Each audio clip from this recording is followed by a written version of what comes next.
All right, welcome back, Two Peas in a Pod listeners. Sorry, we've been MIA here the last few weeks, but finals have been kicking my butt. But hey, we're back for playoffs, right, Jack? Yeah, here we are. So today we're going to be talking about the just matchups in the first round. Where and probably by the end of it, we'll on Twitter, on our Two Peas in a Pod Twitter account, we'll post our brackets. But before all that, Hot Carl. Hot Carl MC. Yo, EA Sports. It's like, wow. Yeah. I'm about to change the name of this one. Alrighty, let's just hop right in, Jack. Let's go west first, I think. 1-8. Who you got? Houston, Minnesota. What do you think of that matchup? I got Houston. I know that's a big shocker.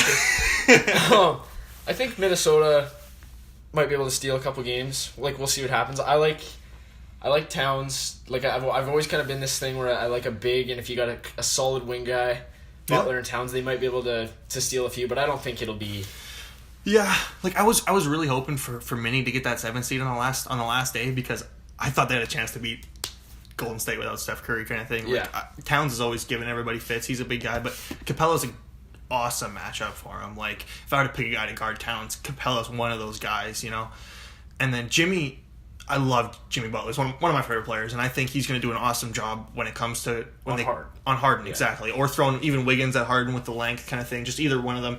Wiggins has got to step up big if he wants the series to be competitive. If Timberwolves fans, he's going to be better than Eric Gordon, I think. Oh, he has to be, especially with the max money he's making next year. Like, he's on a max deal. He's making $140 million over the next 5 years. You know, like, he's got to step up. And I know Minnesota's just happy to be there, kind of thing. It's been 14 years, but if Wiggins can actually take the step that everyone has been wanting him to take since day one, I think they can cause some problems. Absolutely. Because I don't know if I've mentioned this, but I'm definitely on that I'm definitely an advocate for, well, prove it kind of thing. And I don't think Harden's ever proved it in the playoffs. I don't think Chris Paul, I'm not saying it's Chris Paul's fault. He's had some freak injuries, and his teams have had some freak injuries. Never been to the conference finals. Neither's Mike D'Antoni. Exactly. James Harden's choked on the highest level for the last 4 years of his career. And I just think I'm not as high on this Rockets team as everybody else is. But in saying that, they've been the best team in basketball this year. Exactly. And that's the reason why I'm picking them to go deep, is because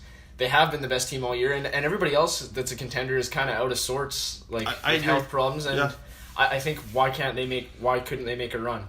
But the one key matchup, I think, as far as Minnesota-Houston, their first round matchup is Wiggins-Eric Gordon. Like, I think that's going to be one of the key matchups. Whoever does more there that's going to be a key difference. Yeah, that is a good point, and I also think if Jeff Teague can elevate to that playoff mode, we've seen him click in a little bit when he was in Atlanta, and last year not so much in Indiana, but he's definitely got to step up and not match Chris Paul, but be on that, you know, former All-Star level that he once was at. Absolutely, I've always been a Jeff Teague guy, so I'm pulling for him. So.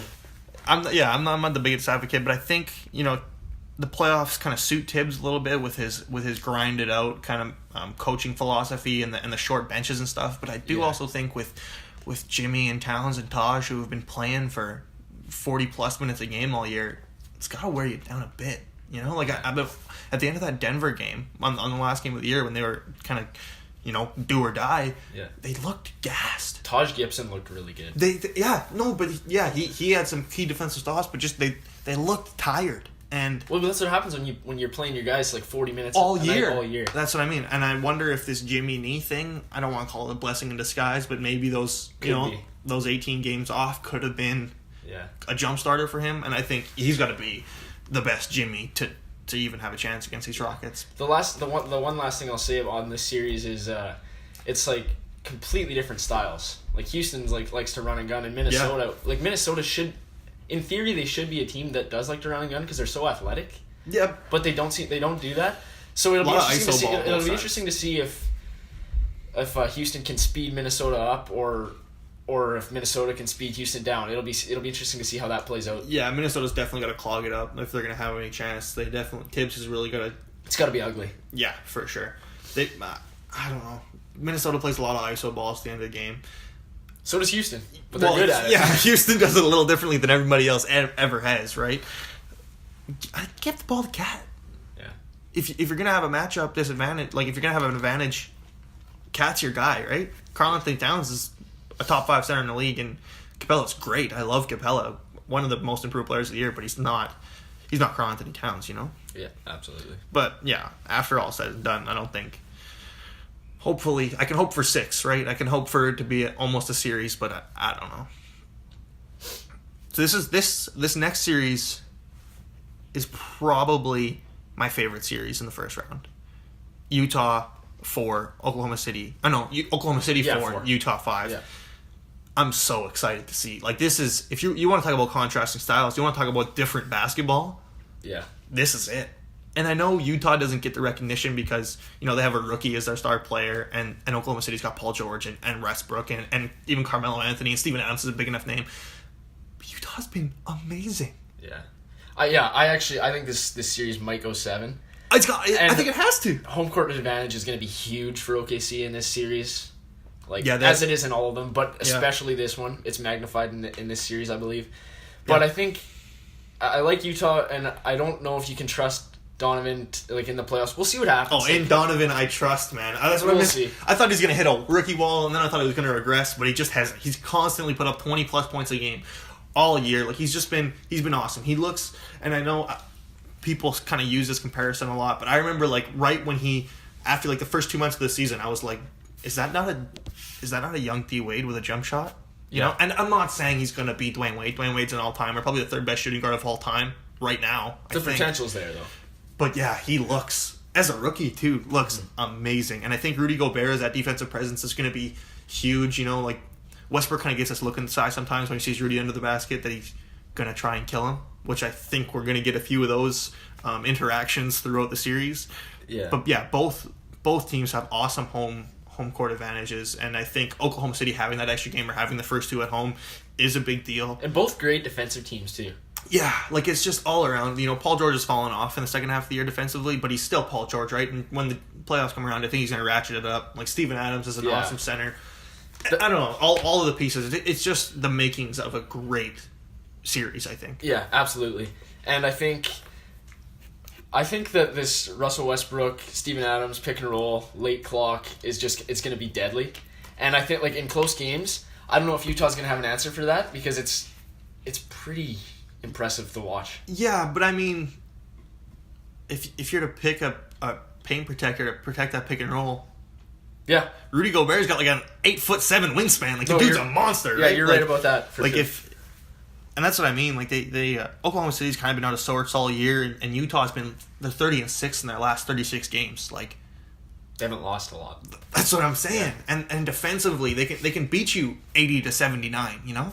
And I think they're better coached. And going into I think they definitely win the coaching matchup for sure. Quinn Snyder, one of the, if not the coach of the year, he's definitely up there. But they just beat Golden State by 40. And I know it's a nothing throwaway game on the 82nd game of the season. That's the defending champs, their last game of the season.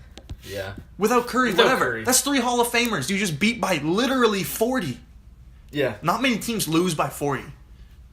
No, you're right.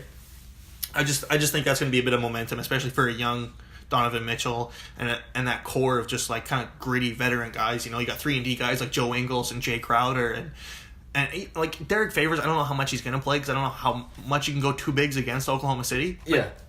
If that's their big man off the bench to give Rudy Gobert some breather, I think Derek Favors is a great guy to come, like, better than anyone on OKC's bench. Yeah. Like, it's just going to be a great series, I think. I think for Utah, I'm just curious to see how they'll respond to adversity kind of thing. Yeah, Westbrook's going to come out, right? Yeah, if they get down and how Donovan handles it. It's a lot of pressure on a young guy's shoulders, so... For sure. I'm definitely rooting for him. Like, he's my rookie of the year. I've kind of transitioned over. Yeah. I don't like I'm not a... Yeah, we'll get into that. The whole ordeal. The whole rookie thing. Let's not get into that, but... Yeah. My one thing on the rookie thing is, like, Donovan wore those 2 sweaters, right? That was awesome. He should have worn the second sweater first, I think. The rookie question mark, right? Yeah. Because then it's a little subliminal. You don't really know what's up. You just wear the rookie. You just kind of float it out there into the world. Because he answered the question and then he asked the question. Exactly. But no, I thought they were great. I thought it's awesome to kind of, for a guy who people were kind of not concerned about his personality, but just was unsure if it was there. And playing in Utah, you're not going to get the exposure that a lot of guys do. Like Simmons in Philadelphia. Exactly, and the talking that he does, and how at the beginning of the year he says he doesn't want to be compared to rookies, he wants to be among the top guys, and all this talk, right? Like, he's got this personality. But with Donovan, we weren't really sure, but those sweaters are awesome. Like, that was hilarious. It's great. I want to find myself one of those, like, rookie sweaters. Like, it's I don't know. I enjoyed it. A lot of people didn't really like it. I saw it on Twitter, and I thought it was a joke. Like, I didn't actually... Yeah, it looked like someone pasted it on there. I was like, no. Okay, so who do you got, and how many games do you think? I got OKC in 7. How about you? Yeah, like, I'd like to take Utah in 7 because I've been watching Utah all year. I've been a huge Utah fan. I love the way they play. I love Quinn Snyder. Donovan Mitchell's one of my favorite players already.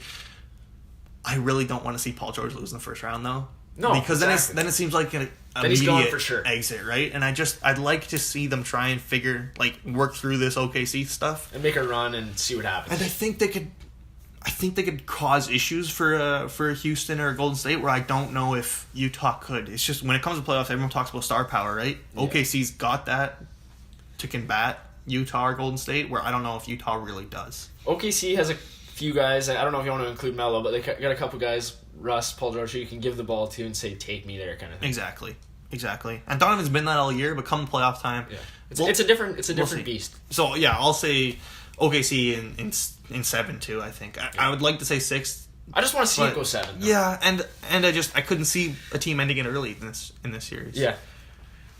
So next on the bracket, Portland, New Orleans, another great matchup. I think awesome. 2 weird teams, like 2 super weird teams. One's focal point is the center / power forward. The other focal point on the other team is the guards. Right, 2 completely counteracting forces that are going to be again awesome in a series. I think. Yeah. This one's got some upset potential too, I believe.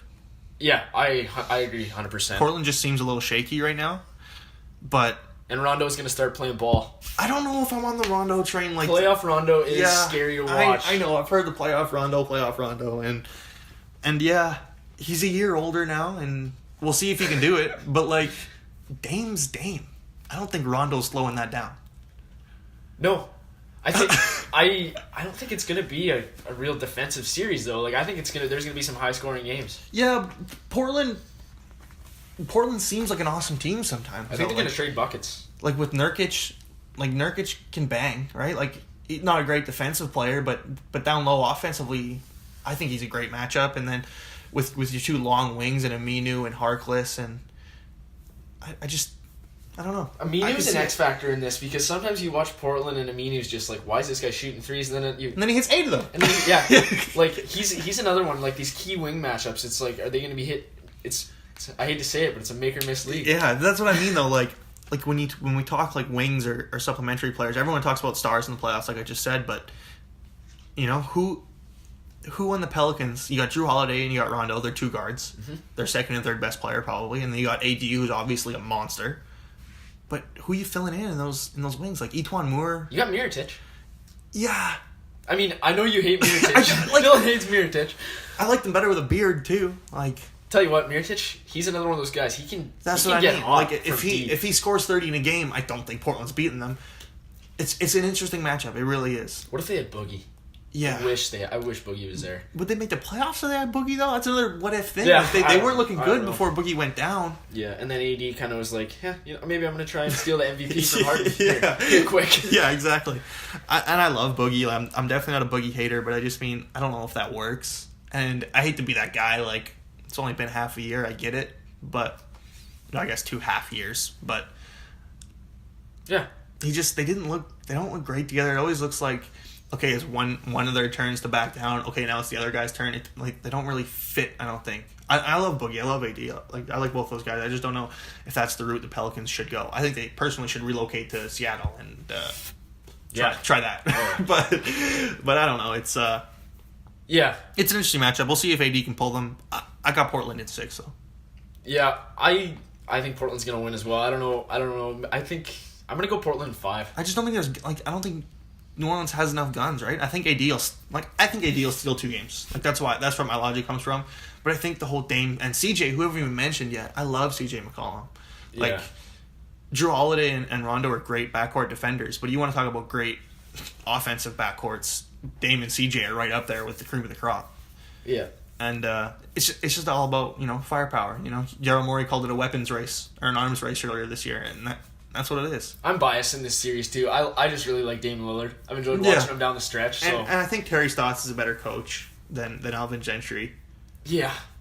Yeah. And just defense. I don't think either of them are great coaches. Yeah, I don't mind Terry Stotts, but I agree. And then just defensively, those wings that we talked about, I think are going to be a pretty big advantage. Yeah. And then we haven't mentioned him either. Zach Collins could be an X factor in this series. Yeah, absolutely. You want to talk about a rookie starting to gain some momentum, play some minutes. Like I think he could play serious playoff minutes, which is awesome. There's so many good rookies in these playoffs, actually. Yeah. We've already talked about Donovan. You got Zach Collins. Tatum. He's coming up. Tatum, Simmons, OG Anunoby even in Toronto. Like, you got some guys for sure. Yep. So then the last matchup in the West, we got Golden State and San Antonio, which is actually going on right now. I think it's halftime. San Antonio's down a bit more than 10 or something like that. Yeah, they're down right? like 15. Yeah. No Kawhi sucks, man. Yeah. I would have loved to seen Kawhi Leonard and the Spurs against the Steph Curry-less Warriors. I think they would have rushed Curry back if Kawhi was playing. I don't think they can. He's being reevaluated in 1 week, I saw today. Reevaluated in 1 week. That doesn't mean he's going to be back in 1 week. That's true. But yeah, we talk about an arms race in the playoffs. We talk about being outgunned. If there isn't a series that is more outgunned than this one, I don't know what there is. Yeah. And this one, like you said, this one would have been a fun one had we had good health. Yeah. Even on both sides. Even if Curry and Kawhi, it still would have been a fun series to watch. There's people that argue Kawhi is top 3. I've heard guys even top 2 in the league. Well, last year he was easily top 3. Yeah. He was up there with those guys. But lots of people actually prefer him over Durant.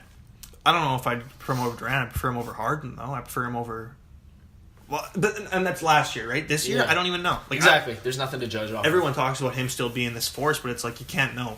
Exactly. He played 9 games this year and did not look like Kawhi of last year. Yeah, I don't really know how much we can say about this matchup other than it's just kind of sad.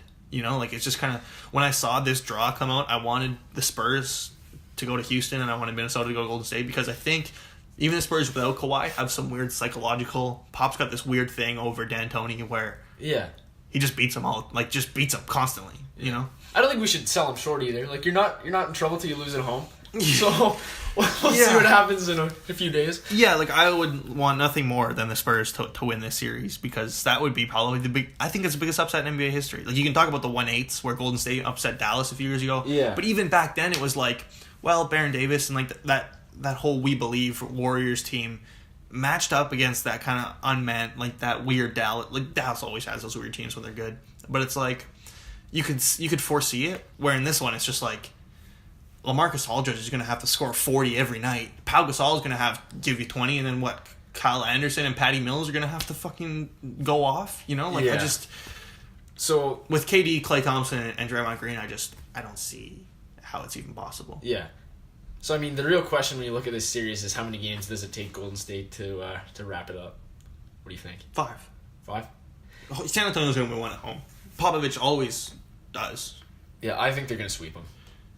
Yeah, and if it was any other circumstance, if it was any other coach, I would think that too. But Greg Popovich is just... the fact that they're in the playoffs this year is kind of ridiculous. Yes. Danny Green's been probably their second best player all year, and he's 33 or 34. LaMarcus Aldridge has been their best player all year. We've had a lot of thinking about this just kind of random, but we've had lots of injuries this year. Yeah, the injury bug hit pretty hard for sure. It's just part of the game, right? You never wish it on anybody, and you wish it kind of wasn't a factor. And that's the thing. I never want to concretely say this person's going to be this person because anyone can go down at any point. If Klay's thumb gets hit in the right spot, they said it could definitely re-break kind of thing. Draymond and KD not so much, but I don't know, freak injuries happen. Yeah. But it is too bad to not have Kawhi back in that lineup for sure. But yeah, I think Golden State in 5. I think Pop will drop a game plan and figure it out at least once at home. Yeah, that's fair. So let's move to the East then. All right. We'll start at the top again. Toronto, Washington. We got that game coming up later today. Yeah, 4:30. I think a tip is at here. Yeah. Everyone seemed like the Raptors Twitter is going insane, talking about how they're going to lose and everything. Like everyone's hating this matchup, but like, yeah, I don't think that at all. Yeah, I think Washington's been. If you're talking about like a dysfunctional team all year, you can talk about OKC. It's been Washington though. Like they've just been. It's weird how and like you hit on it exactly right. Like how Canadian media is just trying to speak this into existence. Like, can the Raptors get over the Washington Wizards hump? It's like, come on, like everybody's saying how they're a different team and they're changed and they're trying to bring back this narrative. And they're scared of like. I don't think John Wall's been that like he hasn't played a lot this year, but I'm more scared of Beal. Yeah, me too. If that. Well, right? I like Bradley Beal, but I don't think he's gonna outgun DeRozan and Lowry and Ibaka, and I think, well, I don't know. Now that we talk about matchups, it gets a little scary because I think the whole Raptors coaching staff would get fired if they didn't win this series. So yeah, I don't know. Let's be honest. Well, like if you really break it down, John Wall's better than Kyle Lowry. And you could make an argument that Beal's a better player than DeRozan in the playoffs. In the playoffs. Yeah, he's grittier. Just for sake of the argument, though, we'll say DeRozan's better than Bradley Beal, and he is. But as a playoff player, you're right. You know, I like the deep ball threat. I like the defensive capabilities. Otto Porter is a good shooter. You know, he's a cagey defender too. Like he can lock down a guy. I don't trust him to be consistent throughout a series though. Markieff Morris is a guy I want on my team, but I think him and Ibaka are similar. You want either of the Morris twins on your team in the playoffs. Those guys, they're dogs. Win with guys like they're that. They're dogs. But I think him and Ibaka are similar. Ibaka's a better player again, but that'll be actually interesting to watch to see how things progress as far as they might fight each other. Really, in all honesty, Ibaka's not gonna back down. And then you got Valanciunas, Gortat. Yeah, similar players. Gortat more defensive, Valanciunas more offensive, but kind of the same thing. And I think the Raptors' big key is the bench, right? There's no one like Satoransky and Oubre are the only guys coming up, and Ty Lawson. Hey. The Wizards can go like 7 maybe, and their one key bench guy, Jody Meeks, he's suspended for the season. I wouldn't call him a key bench guy. Well, I mean, on the Wizards he kind of is. He's like the drug. Yeah, 25 games you got suspended or something like that. Yeah. I just mean the Raptors bench is like they're going to have to prove that depth that they've been preaching all year. They're talking about their bench mob all year. And then I've been worried about when it comes to playoff time, is a bench really a factor? Can you go 12 deep? I don't think I think this Raptors team's going to. Like, also something interesting today, Fred VanVleet, I don't believe he's playing today either. He's game time decision for the first couple of games. Oh, okay. So that'll be interesting to see. I like DeLon a lot, though, especially as a John Wall matchup, right? Just the length, hopefully disrupt them a bit. Yeah. Because it'll be John Wall, Gortat pick and roll a lot, too. Yeah, I like DeLon and defensively for a playoff series, too. But I just mean, when it comes to later rounds, you know, well, even next round, if they when they do have to play LeBron, not if, but I don't think the bench is going to help them much in a series like that. But in this series, I think it can. In a first round series where the other team literally does not have a bench, they have one, maybe two. Like I like Satoransky, but I don't think he's a guy that you are awesome to bring off the bench with. You know, like they go 7 deep. Do you think? So here's my question: do you think Toronto breaks their Game 1 winless drought? Do you think they break the egg today? Yeah, they'll win Game 1. I don't think they'll lose Game 2 or something though, or maybe 3 or 4. But I don't know. I think Raps in 5. I'm gonna say Raps in 6, just to be safe. 6 is probably a better number. I want to be confident in them though. Yeah, I would like to be, but I'd hope 6. You know, give Cleveland a little bit of a break in the second round, but Raps in 5. Real Canadian fan here. LeBron owns them. He dominates them. That's a good transition to the next series. We got Indiana, Cleveland, which everyone seems to think is a big deal. Everyone's like 3 years, 3 years in a row. Everyone's saying look out for Indiana. 2 or 3. Just 2, I think. Yeah, because the Raptors played them 3 years ago. Yeah.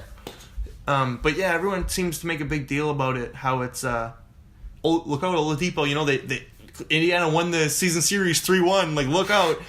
Well, the first game they won was before Isaiah Thomas came back. The second game they won was when Isaiah Thomas came back. Where is he now? And yeah, exactly. The third game they won was a week before the trade deadline. Yeah. So Indiana really hasn't beaten this Cavs team. Hey, it's like Jack Armstrong says, it's not who you play, it's when you play. Right? Yeah.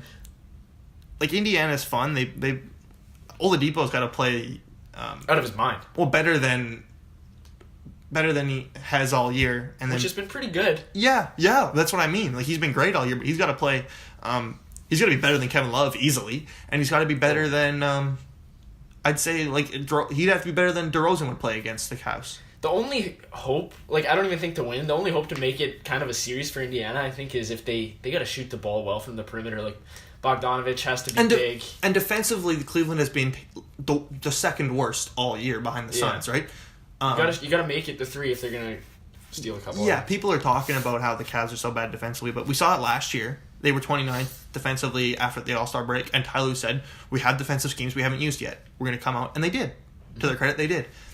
Ty Lue's always done that as a coach. He's saved everything until the playoffs, and then he implements it. That's good to see him back. Which is, it's good that he's healthy. Which is kind of crazy for me to think that, like, they haven't ran their defense really yet. Yeah, well, and LeBron's getting to that age. And LeBron hasn't tried. He hasn't tried all year. He's got to save it a bit, right? And I think we're going to see a different Cavs defensively in these playoffs, and I don't know, Miles Turner's going to have to show up. I got to be honest, I like George Hill guarding a lot of point guards, especially throughout the Eastern Conference. See, I really thought that when they acquired him. He just has been really, really bad since they've acquired him now. Yeah, but he's a veteran, so we'll see how he responds. Defensively, I hope he's old George Hill. Like, I hope he's on paper you gotta like him matching up with most guards. I hope he's Indiana George Hill, or I hope he's Utah George Hill even. But and he hits the three, like, he hits an open three, like, he just does. Yeah, he can hit the catch and shoot. But he hasn't shown it yet, which I want to believe that it's there, but he has not proven to me that he can be out there. Like, he's not one of the 5 guys that I have at the end of the game. And yeah. Cavs in 3, I think. I'm gonna go Cavs in 5. Yeah. I think LeBron's gonna turn it on. I think everyone's gonna have to be like, oh, we probably shouldn't have doubted LeBron and the Cavs, right? So you got them sweeping, right? Yeah. 3 games. Yeah. Yeah. Okay. I think they're gonna drop one just because. It could happen. They're inconsistent. They're going to drop one. We'll see. I think Kevin Love's going to have a great first round. I think everyone's going to kind of forget, oh, yeah, Kevin Love's, like, actually Kevin Love, you know? Who is this guy? Exactly. Like, I think that's going to be kind of it. Yeah. I'm going to be, like, it's funny. Last week, I was saying if JR plays playoff minutes, we're screwed. We're not winning the game. And then I watched them against the second last game of the year against the Knicks, and he went off. And that's because he was trying to prove a point. He plays for the Knicks. And was looking great defensively and was hitting everything. And I was like, oh man, J.R. Smith's like our third best player. Like, it's he's gonna be consistently inconsistent, you know. So you can count on that. Yeah, exactly. I think Rodney Hood will step up too. I don't know. The Cavs, they got Larry Nance too. They got to figure it out, right? Like, they haven't been playing together much. They actually an interesting stat that I don't know if too many people are aware about. They have not played a game this year. Out of all 82 games, they haven't played one with their starting 5 that they're going to play in the playoffs. Yeah. That's wild to me. Because Love's been out. Well, Love's been out, and then Hill's been out since Love came back, and Hood's in and out. Like, their starting 5 has not been set all year. Yeah. And I don't know if that's a good thing or a bad thing, but... Hey. Think about this. Okay. I guess the Kyrie trade actually ended up working out, eh? Because either way you slice it, you got no Kyrie. I heard it's funny. Joe House actually he was saying it's bad karma, it's bad juju for the Celtics the way they treated IT, and then Gordon Hayward leaving the Mormons in Utah. They put bad juju on them. That's why they're all hurt for the playoffs. Yeah, that was. Yeah. So I guess that's a good transition. We could talk about Boston, Milwaukee then. Yeah. Boston's a 2, Milwaukee's a 7. So here's the thing. If you would have told me that Boston was be out their best and second best player and still made the playoffs, I'd be impressed, right? 2 though, I think they're gonna win this series. I do too. That's wild. I think that proves how good of a coach Brad Stevens is. Yeah. It has to. Like Jaylen Brown and Jason Tatum are your two best players. That's a rookie and a first-year player. And Terry Rozier has been really good.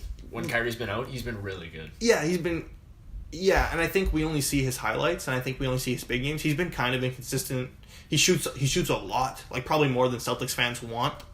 But yeah, he's been great. Like, I think they hit perimeter shots too. I think that's a key in this series too. It's a key in every series, but like there's a couple where I'm just like, you know what? I think these so and so is gonna hit perimeter shots, and I trust Boston. I think in that respect. Yeah, but I love Giannis though. Well, yeah. When you look at Milwaukee's roster, they should probably kill Celtics. Yeah, but they haven't clicked all year, and Terry Brunty's been. They technically have no coach. I think Terry Brunty's been a negative for them. I'm not saying Jason Kidd would be better, but I just mean it is like I don't even know if he's awake half the time watching them play. Like he's just like. And Bledsoe's been bad. Honestly, give the ball to Giannis. Like just honestly put him out there, make him like kind of the center, but also let him bring the ball up, and just put all the shooters you have on the court around him. Like put Brogdon, Terry, Middleton, and Bledsoe, whoever else you want to throw in there. Just put them all on the perimeter and let Giannis go. They have such a good roster, man. Yeah, I don't know why they play Henson so much. Like, I get Henson to start. I get Henson for defensive things. But let Giannis be the center. Let Giannis defensively play center. Yeah. And then just put him out there with a bunch of shooters. Yeah, that roster, like, that lineup you just listed, that's... I don't even think you mentioned Jabari Parker, right? I didn't have him in there because... I don't know, man. He just looks kind of sad. He's been good and stuff. Yeah, but the fact that you list that crunch time 5 and you still have him... Like, I was always high on him, but his ACL kind of... Both, yeah. Like, it's just... He looked good for a stretch before his ACL happened again. He was looking really good for a stretch. Yeah, it just doesn't look like he has any lateral movement, and I don't trust him on a perimeter. Mm-hmm.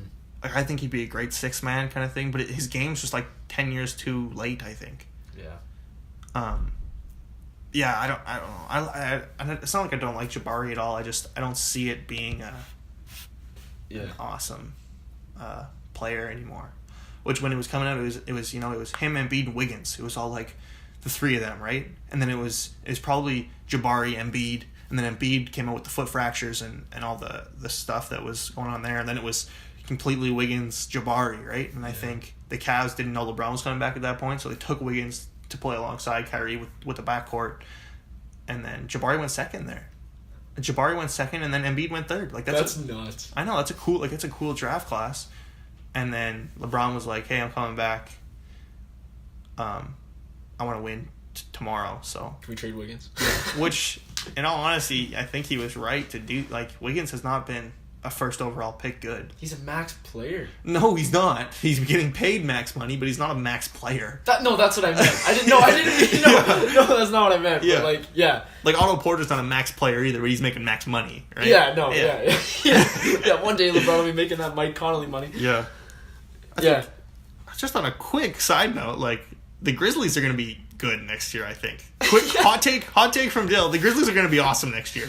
But that's for a different day. That's a preview for 2019 playoffs. Mike Conley, Luka Doncic, Marc Gasol taking the chip next year. Yeah. So I guess to summarize for Milwaukee, Boston really doesn't match up very well with Milwaukee, but I got Boston winning in 6. If you have Boston in 6, I'll take Milwaukee in 7. All right. Yeah. I mean that's fair. Like I wouldn't disagree with that. I don't know, man. Like like Boston just has no guys.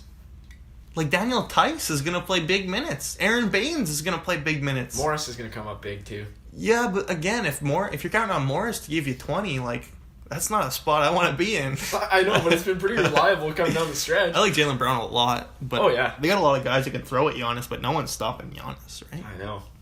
But yeah, I don't really know. Like, I think Boston's going to win, too. Again, like this home court. When you don't know, I just kind of go with home court. Yeah. Yeah, Boston in 6 seems like the right pick. I'd like to see Giannis. Like, if they lose to this Boston team, Giannis has got to be coming free agency in 2 years, doesn't he? I don't know. I think it's too early. He can't love Milwaukee, especially with the way he's been kind of treated with like. I know we really like Jason Kidd for some reason, but like, those two coaches are terrible. Yeah. Like I think I could do a better job. The whole coaching landscape is going to be an interesting topic too. It's weird, like it's kind of funny. Like I saw the tweet about Frank Vogel And then who's the most recent one? Clifford. Yeah. Steve Clifford. I just got excited when I saw it. Mm-hmm. Not because I don't like Steve Clifford, but just like the possibility of coaches kind of thing, like new coaches in new places, excited me. And I was like, man, I am too invested in this league. Like, I love NBA so much that I care that Steve Clifford got fired yesterday. You know, yeah, for sure. That'll be we'll definitely have to get into that.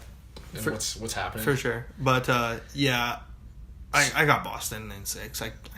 I know I said Milwaukee a second ago, but the more I think about it, Brad Stevens is so awesome. Yeah. So we both got Boston in 6. Yeah.